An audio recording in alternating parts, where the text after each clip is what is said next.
লাখায় অনেক মানুষ আছেন। একটা ভালো সংবাদ যে এই লাখায় মানুষ দীর্ঘদিন যাবৎ দেখেন লাখায় অবাক করার মতো কাণ্ড। 6 ইউনিয়নের একটা উপজেলা, সেখানে একটা পেট্রোল পাম্প নাই। 6 ইউনিয়নের একটা উপজেলা, এখানে 200 টাকা খরচ করে বাদ দিবার একটা বাতের হোটেল নাই। 200 টাকা খরচ করিয়া রাত্রি যাপনের জন্য ভালো একটা বোর্ডিং এর ব্যবস্থা নাই। কারণটা কি? লাখায় মানুষ তো পয়সাওয়ালা মানুষ, এখানে তারা বিনিয়োগ করতেছে না কেন?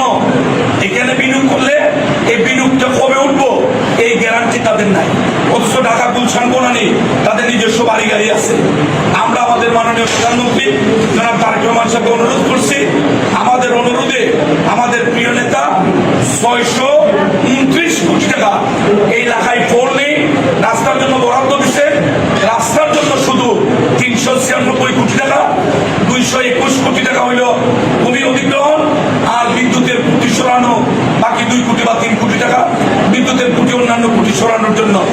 এই আজকে 1 তারিখ গেল, আগামী 13 তারিখ ইনশাল্লাহ এই দরপত্র আহ্বান করা হয়েছে। 13 তারিখ দরপত্র গ্রহণ করা হইব।